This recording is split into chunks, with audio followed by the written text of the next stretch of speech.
그런데 그 검찰이 작성한 57쪽짜리 공소장에는 이재명 대표 이름이 앞서 그 변호사님 말씀하신 것처럼 무려 140번이 넘게 나오고요.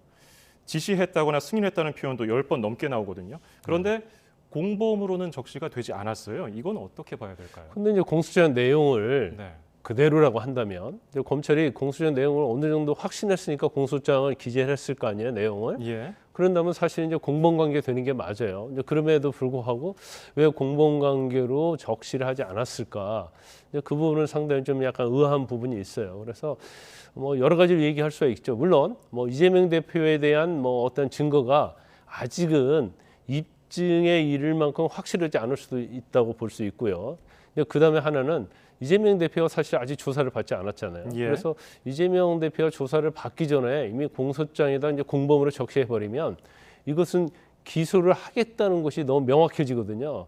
그런데 이제 그런 측면에서 이재명 대표를 좀 의식했을 수도 있고요. 이제 또 하나는 뭐 검찰 입장에서는 이재명 대표를 소환하면서 사실은 어떤 뭐 패를 보여준다고 그러잖아요. 이제 그런 부분에 있어서 좀 숨겨놓으려고 어떤 수사의 어떤 전략적 차원 이런 여러 가지 가정을 좀 생각해 볼 수 있는 거죠.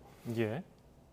그 이재명 대표는 일단 대장동 위례신도시 특혜 의혹과 관련해서 검찰 출석 요구가 있었고요. 28일이니까 어느새 이번 주 토요일이네요. 이번 주 토요일에 이제 나가겠다고 예고를 했는데 이 부분 그 앞서 말씀하신 거 아직 검찰 조사가 이루어지지 않았으니까 이 대장동 지분 계획을 보고받고 승인했는지가 최대 쟁점이 될 것 같아요. 그렇죠. 일단 그 부분은 이제 대장동 일당이 배임죄로 기소돼서 재판받고 있잖아요. 예. 그러면 대장동 사업 전체에 대해서 과연 설계를 했는데 구체적으로 민간업자들 얼마나 이익을 갖게 되는지, 뭐 초과이익 환수제랄지 민간업자들의 어떤 수익을 극대화하는 데 있어서 이재명 대표의 지시나 승인이 있었는지 여부가 제일 중요한 쟁점이 될 거고요.